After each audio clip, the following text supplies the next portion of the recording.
Look how bouncy my hair is. The All right, cool. buoyancy. Yeah, Here we right. go. Yeah, it seems like a pretty good action on Yeah. Patrick. Yeah. Oh, looks bad. Oh, we spoke too soon.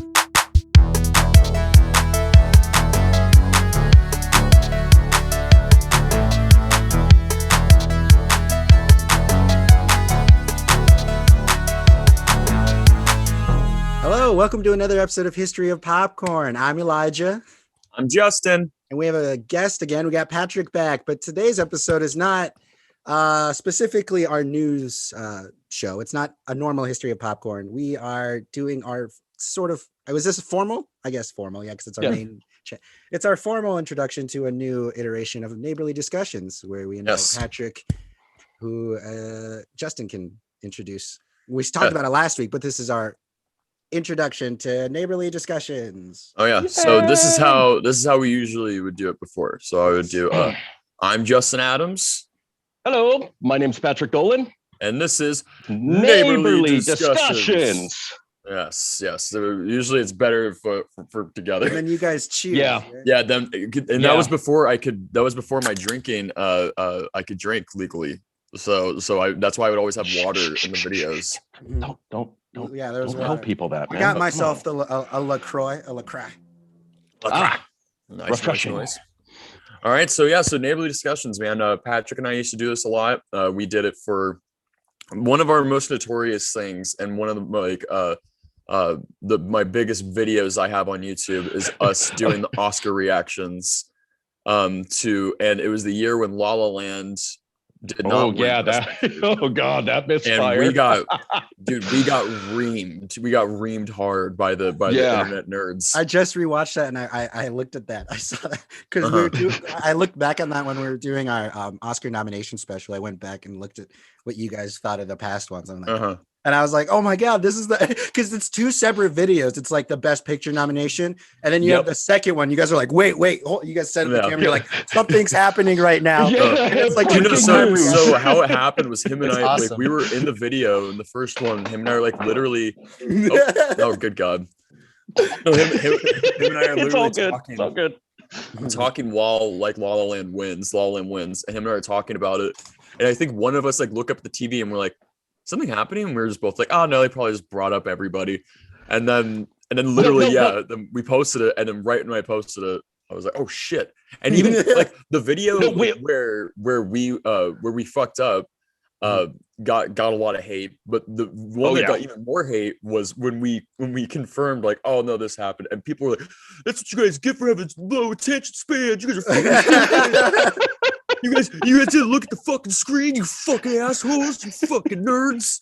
It got really aggressive. Yeah, the internet is scary. Yeah. There were people that literally thought like we called it at La La Land. Mm-hmm. And then I remember we were like, oh man, okay, yeah, I'm glad it won, yada yada yada. We went out to smoke. And then like you posted the video and like and then we're smoking, and then I'm going through my phone and I'm like, dude, we got to go back inside right now. Moonlight won, not La La Land. And then we just like, okay, put on our faces. And we were wrong.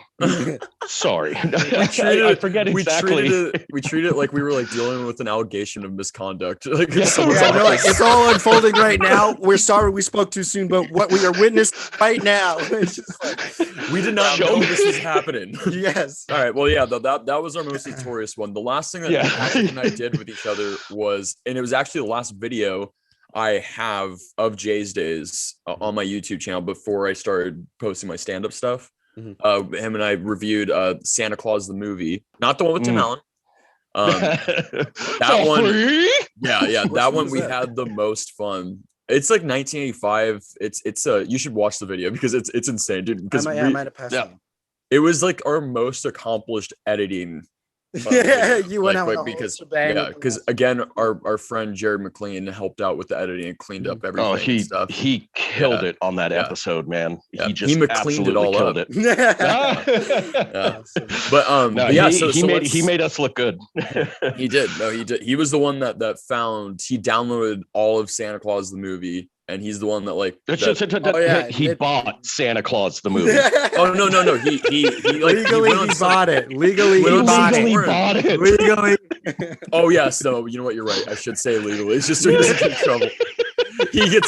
Someone knocks on his door. The government knocks on his door. We said, "We heard that you stole Santa Claus the movie from us." Oh shit, Elijah! If you have not seen the masterpiece that is 1985 Santa Claus the movie, you owe it to yourself to check it out. It's really in it. Dudley Moore, John Lithgow. Oh, okay. Yeah. And just imagine the story of Superman, literally, but it's Santa Claus. Yeah, quite literally. And the only reason I say that is because it was produced by the Salkinds, who did Superman the movie, Superman 2, Superman 3, Superman 4. No, that was not the Salkinds. After 3. Way to go, Justin. That was Canon. Canon Group. You fucking asshole! Just someone on the comic section. You fucking asshole! It was not the Salkinds. But your mother with that mouth. Dude, remember when all the elves are carrying his fucking Santa cloak down? Speaking of Burgess Meredith, the guy that plays Mick from Rocky. Oh, wow. Reference to our so last I want to go into the early days of the North Pole. You know, the sexual revolution, the White Panthers, polar bears. Oh, no. I just imagine Stallone beat in the closet just being like, oh. All right, so let's get started, guys. Let's do it. Yeah, let's get started on talking about some movies. So the first movie we're going to talk about is it's been long awaited. It's a Space Jam 2, A New Legacy. Yes. With instead of Michael Jordan, we have the great and powerful LeBron James. Instead of sexy Lola Bunny, we have Lola Bunny. We also have Malcolm D. Lee, who's directing, who also did Girls Trip and Scary Movie 5. And we have Ryan Coogler, who did Fruitvale Station, Black Panther. He's producing a long genuinely good movies. Yeah, right. And then we actually have Ryan Coogler. Did you like how I did? We have this. Hey, how come really you didn't? How come you didn't list Ryan's other movie that I was in? Oh yeah, Hey, remember I was there first. I know that guy. So Space Jam 2, guys. What do we think about this? This is a long-awaited sequel. Elijah and I were babies when Space Jam came out. Patrick was about in his 40s. We were born. It was literally. I saw it opening night in the theater. Wow. Nice. Yeah. Nice. Oh, by the way, I'm 43. Yeah, Patrick was in his late 50s when Space Jam came out. My birthday passed just recently, so happy birthday, super late. But 2 weeks later. So what do we think about Space Jam 2, A New Legacy, guys? Like it's looking different. It's not like Space Jam. It's all of Warner Bros. Well, I will say this. Like I just watched the trailer before we set up to do this, and first time seeing anything of the movie outside of stills. And I was kind of surprised that they like fully went the whole Toon way at first. Yeah. Making a LeBron cartoon. That's something that really jumped out at me. Yeah, and I'm wondering how that's going to play throughout the narrative of the story and how that leads up to the big game. And and Ryan Coogler's name was the thing. I was like, okay, this just off this watch has merit all of a sudden. It's something that I dismissed, just thinking, it's Space Jam, it's not going to be anything. But that trailer sold me. Can I ask you, because you said you saw Space Jam opening night, do you remember any marketing around that time of when Space Jam was actually coming out? Yeah, it's I remember specifically they had like individual like character posters for all the Toon Squad, and who's the evil basketball team? What are they called? Monsters. The Munsters, Oh, yeah. Or the yes. Monstars. Monstars. Yeah, that's it. They had like individual character posters. So Hmm. there was the theater I saw it in. It was this big 21 multiplex out in the valley, and it was one of the first big multiplexes that started coming out in the mid 90s. With the stadium seating and everything. And they would have, like the movie poster displays all along the outside of the building. And I remember for Space Jam specifically, they had every single one on one side of the door. To the right was all the Monstars, and then the other side was like all the Toon Squad. Yeah. So the marketing was pretty heavy. I believe they had like a Taco Bell tie-in at the time. Oh, cool. I love Space Jam cups. So marketing was a big part of it. But I feel like at the time they felt it was a failure, but here we are 25 years later, just about. Yeah. And we're getting a new movie. And yeah, well, me and Justin were talking about that earlier when they what was it? We were saying that it killed the Looney Tunes Back in Action killed the Looney Tunes franchise, and it took them a long time to come up with a follow-up of Space Jam because it went through iterations with Dale Earnhardt Jr., the NASCAR driver. Who was another person? Jackie Chan. Jackie Chan. Development with him. It was supposed to be Spy Jam. That's why like most of the stuff they had. So most of the stuff that we see in Looney Tunes Back in Action though are stuff that was going to happen in Spy Jam. But I think Jackie Chan was like, I think it was like it was in such development hell that Jackie Chan was like, I'm good. I'll do Rush Hour 4. So yeah, no, Elijah, what do you think about, right? Elijah, what do you think about Space Jam New Legacy? I think it looks way good. I'm going to be one of those people who mentions LeBron James and the skepticism of him as an artist because I am a LeBron hater of the Lakers and everything and anything. Because he's but it's a personal vendetta. It's a basketball thing, but just because he's very good, I will never discredit his talent. But what he's doing with this movie is very exciting because there was this element that was of realism that was with Michael Jordan that was really cool from the first one, where he kind of initiated his integrated his actual retirement into the movie and stuff. So there's part of that with it and that connection, but there wasn't that heart of like why Michael Jordan's playing and stuff of it, and that they could have done. And I like that they're going to do that with this new Space Jam of LeBron James and building that connection of like him putting this like basketball, like he's trying to make his son play basketball when he doesn't want to, and that's going to be I think that's going to play out really well in this movie.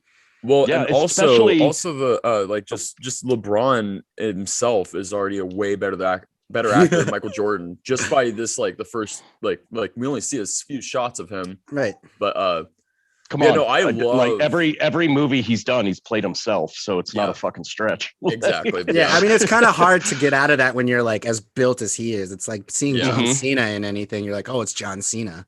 Yeah, it'll take a while. I want to go back real quick to the whole thing about his son being held, and he's trying to force his son to play basketball, and then he is now put in this position to save his son's life, where he has to take a bunch of people that want to play basketball but can't. I think that's really going to come full circle in that story, and give the Space Jam story that the heart that you said was absent a little bit in the first one. It was just all fun with the first one, but this one's gonna be both. My theory is that the kid made Don Cheadle's character because he looks like a computer dweeb. That's my theory. I do have a theory about the kid. It's gonna be like a Lego movie type of thing, but in reverse. I think because in the synopsis it says that the son is super interested in computer coding. That's why computer games and stuff. And so I think he's literally going to be playing as the team, the bad guys, which are called the Goon Squad. I think he's literally going to be playing against his dad on the court. He's going to be controlling them and everything in the AI. And the AI is going to be like, I can give you all the power. You want the computer and everything? Come in. And he willingly goes in and he thinks he's saving his son, but his son's actually just like, this is what I want to do. This is what I want to do. This is cool. I'm creating things. And LeBron's going to be like, LeBron's gonna let himself lose and let his son win. No, exactly. That's what I think. I think no, that's what I think is gonna happen. It looks pretty. That was a good movie, guys. I really enjoyed that. But that's a good idea, Justin, of you saying that. Yeah, he's gonna be the exact opposite. Yeah. So I just love that all the references to this is like it's insane. There's one thing I'm uncomfortable with it. I saw that What? there's Clockwork Orange characters in the background. Yeah, That's a little too far. Well, I don't know about I was gonna bring that up. I think Justin, you were leading into that, and then we'll put the cap on Space Jam, I think. But it seems much more Warner Brothers U than I will say I really liked seeing like the Iron Giant, Yogi Bear, all these other because I won't take too long on this, but I just want to bring up the recent Scoob movie and them trying to do a shared Hanna-Barbera universe with that, which I thought failed miserably. Oh yeah, they fell on their face. And I'm kind of hoping, I know it's probably not their main plan, but I'm kind of hoping that this Space Jam, the new legacy, kind of opens up finally the world to because I think there's an audience out there for a Hanna-Barbera shared universe movie. Fuck yeah. Like so Johnny, I just like the one flaw of this trailer is, which I think that what Patrick was about to get to was like the lack of Looney Tunes, you know, like it's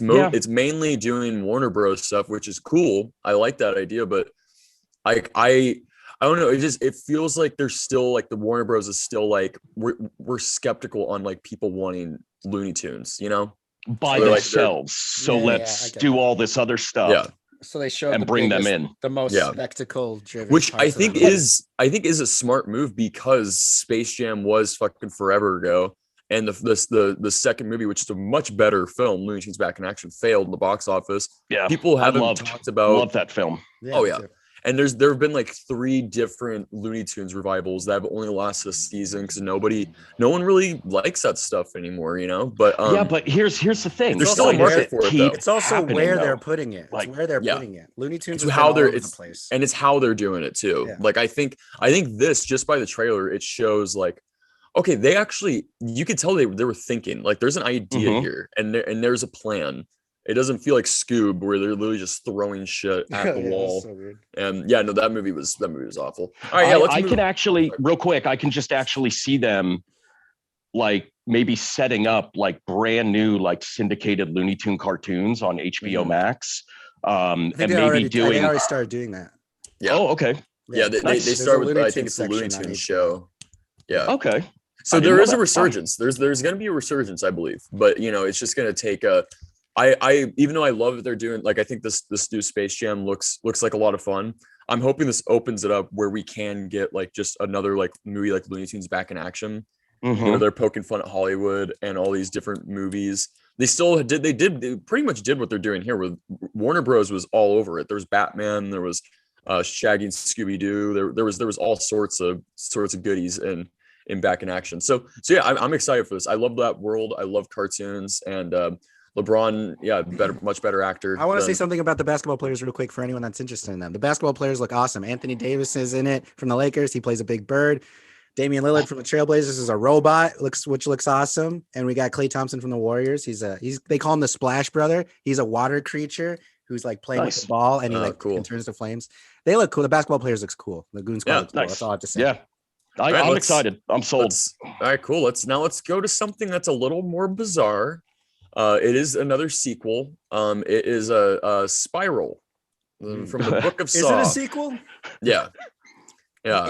Well, sequel means like, what does sequel mean? Because in universe, I'm just confused about what I think it was confirmed that it was like it's maybe like 7 years after the last movie, the last one with Jigsaw. I think after I think that's what I heard, but who knows? But yeah, it is canon. Like Jigsaw exists in this world. It existed.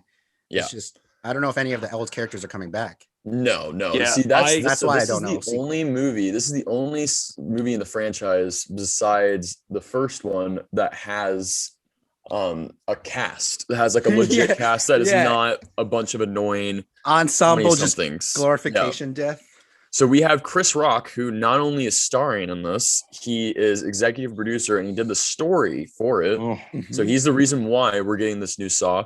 And it also has that motherfucker that we all love, Samuel L. Jackson. So let's think about, because Patrick and I watched this trailer together. Yeah. And the first thing that him and I thought with the first shot of Chris Rock, or the first line that came out of his mouth, Patrick and I both collectively were like, no, this is not Really? gonna work. Really? Yeah. I watched it multiple times now, and I really want to respect Chris Rock and what he wants to do. But overall, like, you cannot, especially that scene when he's yelling at the other cops. I and can't like, trust anybody. Dude, just that voice right there. I gotta get Jigsaw.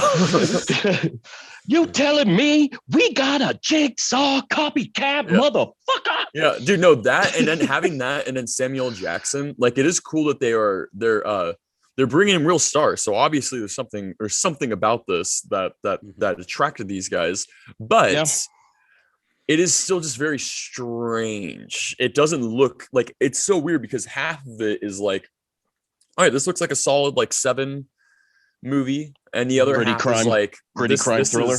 Yeah, then the other half is like, this is a weird Chris Rock, Samuel Jackson comedy, buddy comedy that it's just strange. I think overall it looks like an interesting new take on Saw. I think we can all agree on that. Yeah. But it's just the casting of Chris Rock, I think, is the most distracting thing that it looks like they're going to shoot themselves in the foot with it. Well, Patrick, what are your thoughts? Not only that, but if you're gonna sell a reboot, remake, sequel, reimagining, whatever they're fucking calling it, of a franchise that was very, very popular for a small amount of time, don't release that kind of trailer. If you want to pull people in, because even being, I'm a big fan of the first 3 Saw movies. The rest I appreciate for makeup effects and creating suspense. Other than that, they're not that good. But if you're gonna come back and you're gonna tackle it from something that is completely different than what the Saw franchise was before, that was a poor way to market it. And I think ultimately the trailer itself is just a poor representation of what that movie could potentially be. Yeah. What do you think, Elijah? I think I agree that the marketing it looks like it's too far out from what Saw was, like you said, but in the trailers, like I was just kind of rewatching it here on the side, that like there's exciting shots from the trailer. Like they have the sliding door from the original Saw. Yeah. Jigsaw closes, and I'm like, oh, they're revisiting that, and they're revisiting all that. I think all the scenes that we see outside of what's it called? Samuel Jackson getting captured. I think that's only going to be like 15 minutes of the movie. And the rest of it is underground and they can't show. Hopefully, I don't know. Like I agree with you. Marketing of this is a little bit different, and it kind of has to be if they do want to. It's in a weird medium of like they're trying to be like Saw because they mentioned Saw in the name, but they're also trying to be away from Saw by saying Spiral. So it's like, it is kind of and weird dude, in that position. And that song too, Patrick and I started laughing so hard when we just hear spiral. We're like, what? Oh yeah, they got 21 Savage or something to produce the music or executive produce the soundtrack. It's so strange. Like I don't know. Like I remember when I first heard about this, like Chris Rock is starring and writing the new Saw movie. I was like, that sounds like a joke. That does not sound real. And then seeing that first trailer, it was like, okay, I can because I liked the first trailer a lot actually, and I was like, okay, this could be interesting. It kind of looked like David Ayer directed it though. Yes, no, that's where I was getting. No, that's where I was. That's not like it's a bad thing, but it looks like David Ayer style. Great. No, that's literally what I was just gonna say. It looks like they're going hardcore training day. Who is the director? It's the director of the last Saw movie. I can't remember his name. He did a couple of the later Saw movies, and he's also the guy who wanted to do the Leprechaun movie. The studio was like, "Can I do a Leprechaun movie?" And the studio was like, "We'll let you know." And he's like, "Oh my god!" So Darren Lynn Boozman. Oh, okay. Yeah, and the last two. Is he the one who did like Repo, the genetic opera? No, that was the director of the second Saw. Okay. But no, so like also this is another thing to like think about. Like, yeah, it's different with Chris Rock in the writer's room, but we also have 2 of the writers of the last 4 Saw movies. Yeah. So overall, we're not getting a lot, but check this out. The story is by Chris Rock, James Wan, and Lee Winnell. So they're taking origins from the first one, definitely, because they only had a hand in the first two, technically, and then they left to do whatever. But the first one, which was a student film of Juan and Leigh Whannell, like, I love that they're gonna go back to the roots of what made it so good. And I think it definitely seems like that it is going to be. We're not seeing the trailer's not showing us everything because the cast is only 4 people or 5 people. Yeah, I literally think it's gonna be Samuel Jackson and Chris Rock getting locked in the same room from the first song, just having that whole trailers, just literally the first 10 or 15 minutes. That's I was gonna say that, like, I want to just reiterate on me saying the poor trailer. Right. That might have been their only option to promote that movie without giving too much away, as you stated earlier.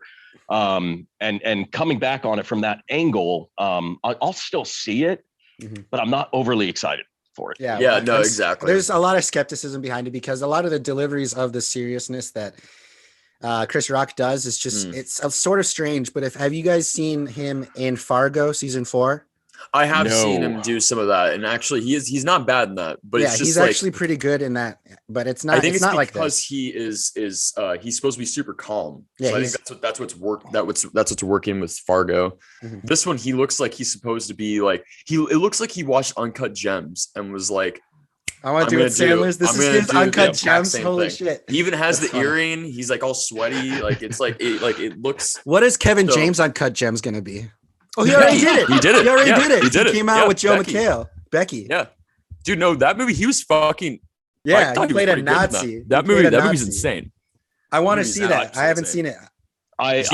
He was pretty good in it. I'm not gonna. But it just felt too much like you've never seen Kevin James like this. It's just the whole movie. But I we have a neo-Nazi Paul Blart. Yeah. All right, let's move on, guys. So so let's do this next one is Phil Lord and Chris Miller. They're back, and it's also the team from Spider-Man Into the Spider-Verse. It's this new Netflix film that is going to come out later this month, April 30th. It is Mitchells versus the Machines. Yeah. And I just showed Patrick this trailer. I literally just showed it to him. And this looks like a lot of fun. I fucking love the animation. I love. What did Phil Lord and Chris Miller have a hand in? They produced it.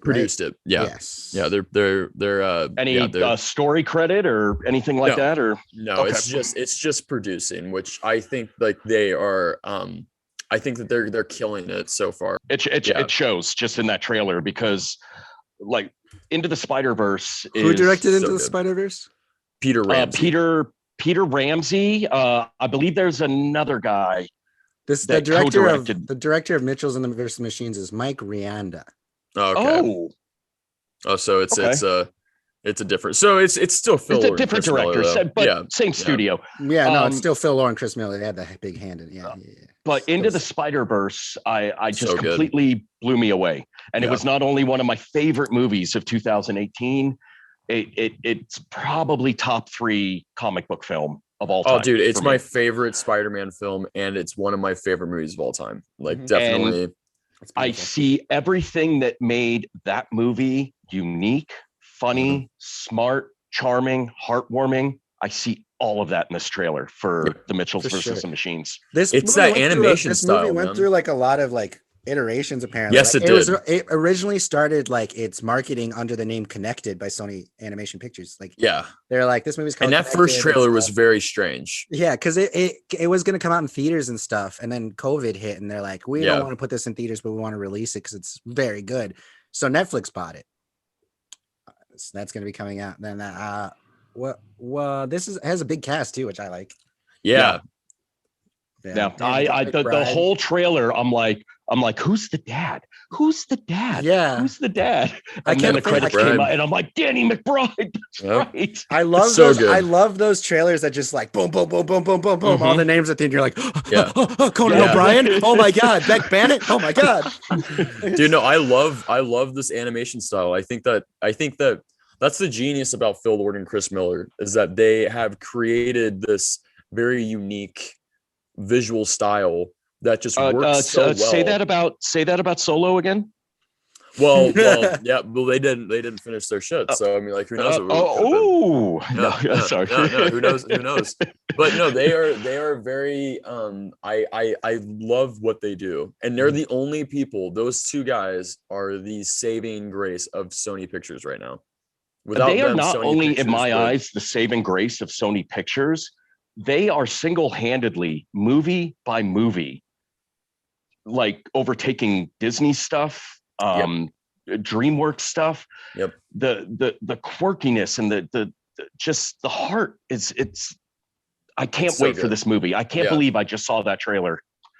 Well, they're kind of like shoving it under the rug for some reason. Like, I don't know why they. Well, they just went through. They are just now starting marketing for it because Yeah. Netflix just bought it recently, and they were all geared up to sell it for theaters before COVID, but then that shut down everything. They technically got canceled, and they're like, "Well, what do we do now?"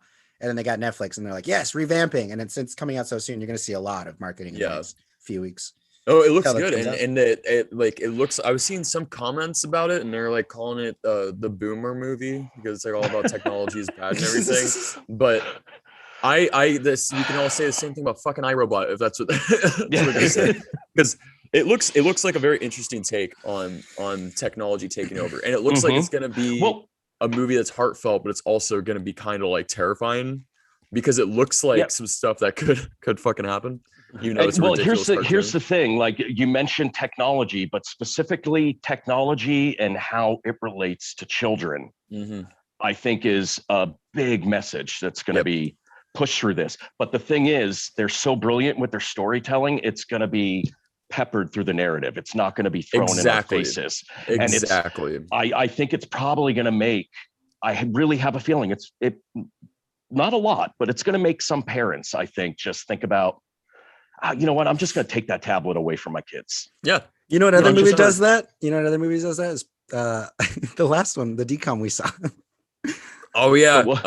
Pixel Perfect. Pixel Perfect. No computers for you. No online girls. Or Smart House. Yeah. What is Pixel Perfect? It's a Disney Channel original movie. Okay. You're not gonna. That's old school, Justin. That's old school, Justin. Yeah. You're not gonna be that. All right. So we're all on board with Mitchell's versus the Machines. Oh yeah. Hell yeah. It comes out this month, April. Yeah. Right, There's a lot of interesting things that are coming out though. Yeah. So we have another trailer that came out. Black Widow. The new Black Widow. Did you watch the trailer, Elijah? Yeah, okay, because the one where they announced that it's going to be a Disney Plus premiere and a theater release, right? Which we already like. I love how they made it so big, and it's like, well, you got to do it. Like we knew. Well, hey man, this is like MCU is like their temple next to Star Wars, like honestly, and they were just like, let's wait it out 4 more months. Let's for a movie that is so anticipated, like it's understandable for them to. We were supposed to get it last April. April. I was gonna say March, but then April. No, I like Maple. It was the last summer. Maple. That's what they should. That's what they should put in every trailer for every single movie that's coming out. Coming in April. Maple eye. We don't know. Maple 32nd. Yes. September 15th. Yeah. All right, guys, I fucked up. Somebody call Sylvester Stallone. Black Widow. I didn't find anything new in this trailer. I thought it would just look like the same trailers that I thought they should have before. shown this trailer the first time. This one actually made me more excited because I didn't know there was going to be flashbacks when she was a kid and a young David Harbour, like Red Guardian. That made me more interested in seeing that, and I'm like, oh, okay. And Rachel Weisz, man, like. I almost put her in last week for my box office redux because I like her so much for the Knives Out too. I almost put her in the cast because she's so good. Oh, she is. And I wondered what happened to her. But maybe like she just she's with David. No, she's with Daniel Craig now, isn't she? Is she? Yep. Yeah, I didn't even know that. That's awesome. Yeah. They had an affair with each other. No way. But then they fell in love. Tell me everything. I'm just kidding.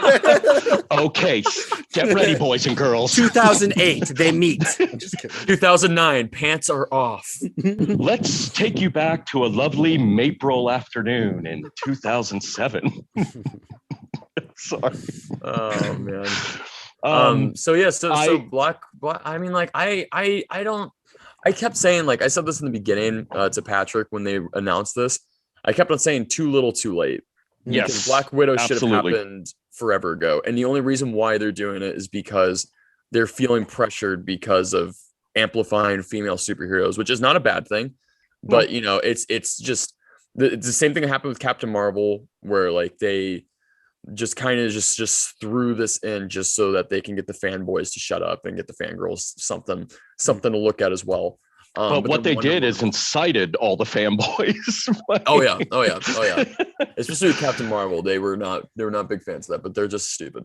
But like I think that Elijah and I are on the same page with our distaste of Scarlett Johansson.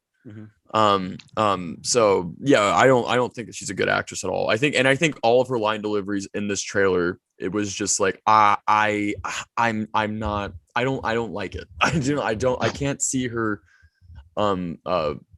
doing a solo film because I find her to be, I don't know, something about her face is just so smug. I love saying that. That's my favorite reasoning for people. It's just something about her face, you know? That can be anywhere. It's so like you're talking up. about some dude. You're like, something about their face I just want to hit, or like something about their face I just don't want to look at it. Just whoever it reminds me of that line from Big Trouble in Little China where Kim Cattrall comes in and she's like, I'm sorry I'm late. Yeah, but there was a problem with your face. Yes. Oh, that's good. I actually just rewatched that movie the other day. When is this coming out? Black Widow? July. Okay. July 9th, I believe. Yeah. So I mean, like, I don't think we have really anything else to say about Black Widow, right? Yeah, I'm excited for it, but I'm a huge MCU comic book fan. I'm excited to see what little breadcrumbs they put in this. Like, we're probably gonna get a Red Hulk in this, like little breadcrumbs of a Red Hulk future. Okay. Because that's my theory. Elijah's mind is interesting. Some things. If you ask me MCU, I got a lot of MCU theories, but I don't talk about it. Do you guys know who in the comic book the Red Hulk is? No. It's General Ross. Yeah. Oh shit. And he's in this movie. So yeah. William Hurt is in there. And it's kind of been foreshadowed already of like him working on the Red Hulk simulate thing that Bruce Banner was doing. Nice. But yeah. I did. What other movies are in this coming movie? out? Yeah, me neither. But that's what I'm hearing from. So things. We have just to bring it for movies that are coming out. Let's keep it superheroes really quick and just talk about some canceled DC movies, huh? Yeah, there's these two DC movies that just got canceled, which is pretty crazy. Like just like this month. The New Gods movie. Do you know what that storyline? Can you tell me what that storyline kind of is for DC? Well, the New Gods is pretty comics? much yes. It's a story that was originated by Jack Kirby, famous comic book writer, and it's basically about the homeworld of Darkseid, Apocalypse, and all. If you notice in the Snyder cut. Steppenwolf is constantly referring to Diana as like, you know, you have the power of the old gods. Yeah. And so Darkseid creates these like new gods, and there's Granny Goodness. Yeah, she's in Zack Snyder's Justice League. Weed. It sounds like a weed strain. That does. Man, I'm trying to there's Desaad, Darkseid. Sounds like medication. Yeah. How could storylines come out of all these super powerful characters? Is it just like monarchy, like it's drama? They kind of thread their way through the DC universe as a whole, and they turn up anywhere and everywhere. I'm not entirely sure about the whole purpose of the New Gods by themselves. Right. I'm aware of who they are and what they end up doing, but the actual story of what they do in that particular standalone book, I'm not entirely sure, but Darkseid is like the big bad of the DCU, and I find it quite odd that after Zack Snyder's Justice League gets released, Darkseid's in it, some of the New Gods are in it, and then they cancel this movie. Yeah, they can't. It was like, on April Fool's Day, they announced that 2 movies were canned. The New Gods movie, they had the director Ava DuVernay attached to it, and I was like, she had been working on it for years, or not years. No, she was writing it with Tom King. She came out with a heartfelt post about just the respect that she had for the project, but it ultimately couldn't come out. Yeah, you think that was a result of Zack Snyder's Justice League, or probably? I mean, with the timing, you can't help but think that. And now, of course, industry insiders are coming out and saying that, well, it has nothing to do with the release of Zack Snyder's Justice League. Yeah. But you were developing this entire movie with an award-winning director, an award-winning comic book writer, combining to tell the story of these characters. Zack Snyder gets his cut. Everybody goes crazy for Darkseid and seeing them. And then all of a sudden, okay, we're going to cancel the New Gods. And you can't help but wonder, and feel I kept on joking. Had something to do with it. I kept on joking around during our Snyder talk. I kept on saying, I wonder. Is that a new series? Snyder talk. Yeah. I kept on jokingly saying, I wonder if Snyder slept with someone like a WB's executive wife, because someone over there just fucking hates him, and they're just burying him down. So yeah, I mean, I totally agree though. I was jokingly saying that, but just someone has a bone to pick with Zack Snyder over there. Yeah, and I don't know why, because he seems like a genuine dude. Yeah, he really does. And that's why it's just it just makes so little sense. I don't know if I don't know why they just keep burying what I mean. It's understandable. It's kind of understandable now because they're trying to revamp everything. But I love that I'm sorry, I'm just gonna interrupt you real quick. If there's any merch or anything, and I really like that you're always like, but you can say all these good things. I just want a Justin shirt that says but ... I liked it. Insert good thing. I loved it, but insert the insults. Insert the Elijah, I'm gonna create some memes for you. Patrick is the meme queen. So yeah, no, it's there's really not much. Well, I want to say something about this movie, because the New God, it sounds like they were doing something with what Marvel is doing right now with the Eternals, because apparently the Eternals might be featuring characters that feature Thanos' family from the past, and because Eternals are those characters. Yeah, they're kind of the gods of the Marvel universe. Yeah. And I wonder if that's a factor too for DC of well, they already have the Eternals coming. We saw Eternals. I'm pretty sure most of the studios have seen Eternals at this point because it's been done. Yeah. So I think DC is we don't want to compete with what That's a good point. That's a good point. And that is actually the only point other than the coincidence we were discussing earlier that they would cancel that film. Yeah. I will say I'm really bummed about I really think James Wan he's really becoming one of my favorite directors. There's just, especially the Conjuring movies, there's just something about those 2 films, and he kills it. And I thought he did a great job on Aquaman. But when they announced that he was going to do kind of an underwater horror movie about the trench in the Aquaman movie, I was like, hell yeah. And I'm actually more bummed we're not going to get that rather than the New Gods. Yeah, I feel it's so hard to pinpoint what these movies would be, though. I feel maybe less for the New Gods because there's a comic book series on that, but the Trench itself would have been its own standalone thing about a universe, about just a subsection of the movie that he created. Which the creatures of the Trench are terrifying. It would have been more horror related, they said, but that movie got canceled too. The Trench, which is sad. Yeah. Yeah, it's poor DC, man. I don't know what they can do. Rich DC. Well, I'll tell you what they can do. It's a good segue, by the way. And I think it's already happened. It's going to happen on August 6th. I think the Suicide Squad is really going to show people when you get a director I can't say enough about those 2 trailers that they released. Mhm. I think it looks good, and I think Justin. it looks really good. I know, Justin. I know. Hey, we agreed on the last Suicide Squad. It was shit. Okay, let me have this one. Okay. No, it looks. I mean, like, yeah, no, it looks interesting. It looks different. It looks fun. Which is fun. what I feel like that first movie was missing. It's not selling me on it, because I mean, like, the first Suicide Squad had plenty of good trailers, and yeah, we know where that. I liked most of the trailers that they had for the first Suicide Squad. Yeah. But the thing is with that is that it's still confusing. I see what you're saying though, Patty. You're saying, like, once if it's successful, people will see, like, it will be. Warner Bros. It will be. Yeah. Well, if if it is, Warner Bros. Will see, like, oh, maybe if we just back the fuck off, they'll and let, like, directors do their thing. Yeah, something that we will work. hire them for. Exactly. So we're continue transitioning with the superheroes.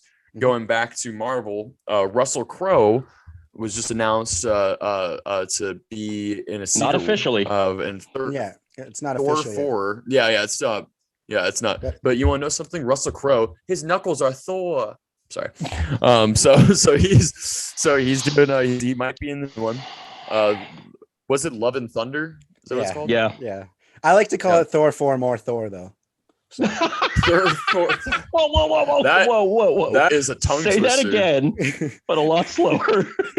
That's actually what my sister would call it. She said, "Why didn't they call it Thor 4 more Thor?" It's like that just sounds Thor great. 4 more Thor. Oh, Taika Waititi. We need to have a meeting. So what do we think about this? Russell Crowe was Kal-El's dad. Yeah, he was spotted on now set, I believe, and he's like with the crew a lot in the cast. So who knows? Maybe he's just sharing a cigarette with he lives somebody. in Australia, and that's where they're shooting. So he could just be hanging out with the cast and crew, but he could be with them a lot. Paparazzi. And when you're shooting a movie, you're like, especially right now, like you're under a strict schedule of quarantine. Well, actually, I don't know how Australia's doing with COVID.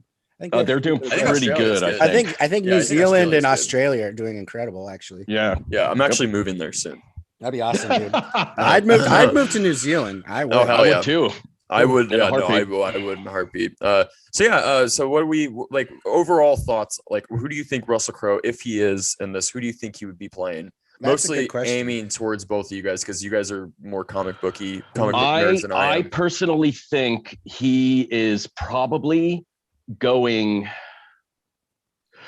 to be in because some of the set photos I've seen, Matt Damon was shown on set as Loki, dressed as his Loki, and Liam Hemsworth as Thor, and Sam Neill as Odin, and I believe Melissa McCarthy is Hela. Yeah, was spotted on the set, and I wonder if, like, Russell Crowe is just gonna maybe be in that Asgard theatrical production. That would be fun to see him in that way, but I would love to see Russell Crowe in MCU, like, for real. Like, I don't know what he would do. I mean, there's rumors that Beta Ray Bill's supposed to show up, but I don't see Russell Crowe. Think of that. But I don't know why he would have to be on set if he was doing that, because he's not built like Beta Ray Bill. Have you seen Unhinged? Oh man! Did you see him in Unhinged? That was a good movie. That was his last movie. No, was it good actually? It's wild. It's so wild. But this guy's Gladiator. Russell Crowe's Gladiator. So I hope he fights Thor. That'd be sweet. Yeah. Yeah, dude. But Christian Bale's our bad guy. Thor, so yeah. We'll see. Which I just found out about that, which I'm very excited about that. I don't know. I think Christian Bale. I mean, he's on set and every day, so there's probably some motion capture, but the character he's playing is called like Gror or something, the God Killer. God Butcher. He's the God Butcher. They call him the God Butcher. I'm Gror. I'm the God Butcher. I'm Gror. Hey, get that mic out of my fucking face. My name is Gror. You're gonna walk across my shot. You're gonna walk across my shot. Him and Russell Crowe, guys. Him and Russell Crowe. That's a lot of anger. That's a lot of anger. It's a lot of aggression. It's a lot of aggression. They better hide like every like little thing that would tick them off, like such as their mothers. Sorry. Okay, so Christian Bale did beat up his mom. That's gearing up to be a wonderful cast, man. Yeah, it is. Yeah, And I'm Taika excited. Waititi at the helmet. You can never go wrong with Taika Waititi. Yeah, he killed it on Ragnarok. Ragnarok is awesome. Yeah. I love Jojo Rabbit. Love Jojo Rabbit. Mhm. So yeah, let's end it with this one because it's let's just end it with this one. So the offer we cannot refuse is going to be a prequel or a TV series on the making of The Godfather. Originally we had Armie Hammer in the lead role, and he's too busy eating pussy. So we have Dexter. Literally, He's Dexter. We have Dexter Fletcher directing, who also did Rocket Man. I think they just added Dexter Fletcher recently, like this month, didn't they? For directing. Yeah. Yes. Yeah. That's big. Yeah. So we have. Yeah. So this is interesting. So it's about the making of The Godfather, which is very strange, I think. I would rather see. I was like looking at some of this, and I would rather see a making of TV series on Apocalypse Now than watch the Godfather, because I don't know if The Godfather had I don't know what happened during the production. I don't know if it went through a crazy production or something like that. I know a little bit of it because the daughter of the producer who made it, the what's his name? The guy who Jake Gyllenhaal is playing. Francis Ford Coppola. No. Sophia Oscar Isaacs is playing Francis Ford Coppola. Oh, no fucking way. Wow. Yeah, so there's a cast. Wow. There's a cast with No, the this. cast was announced already. Yeah, and they just got the director attached. So I don't know how they got the cast before the director. I don't like it when they do that, but it's okay. Hey, well, that's maybe it'll be third time's a charm for Dexter Fletcher at that point after Bohemian Rhapsody. Oh yeah, dude. No, he deserves it. He's the guy who produced it. Robert Evans, I think his name is. Okay.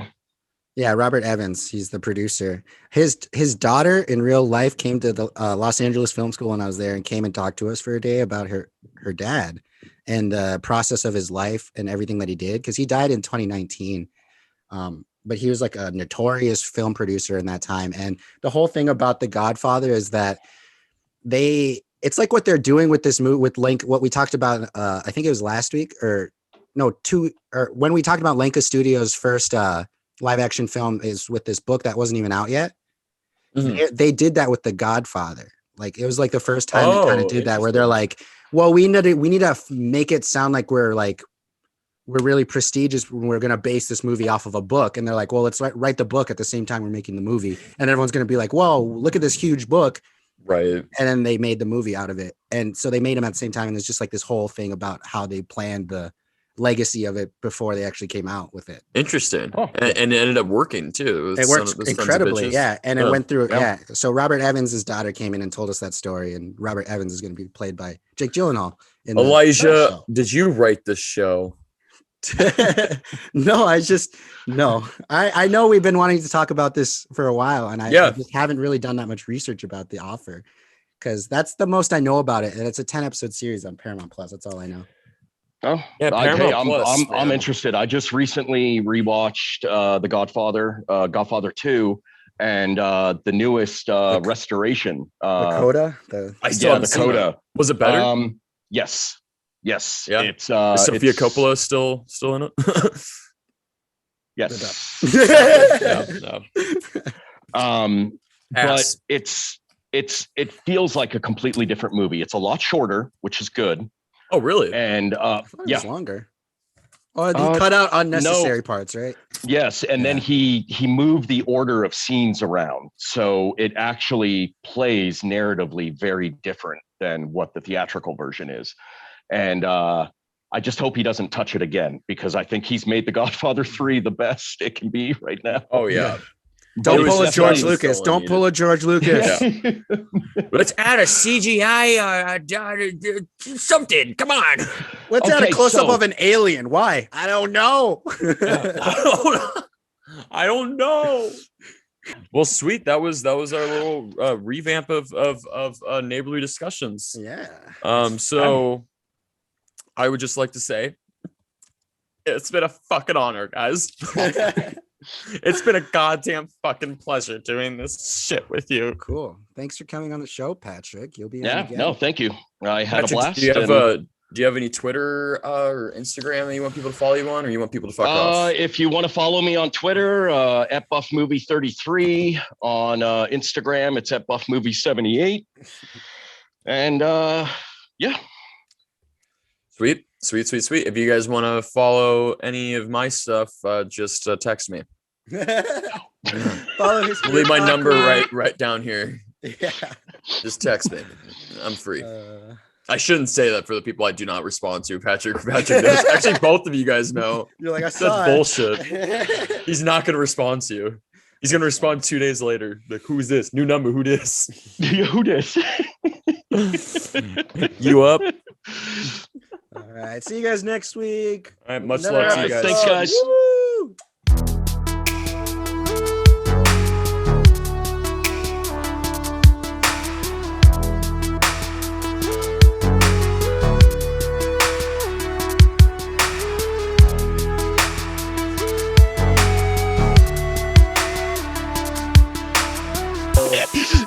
Oh no, Patty.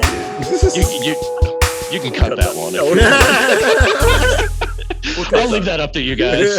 I'll leave that up to the cutting room floor.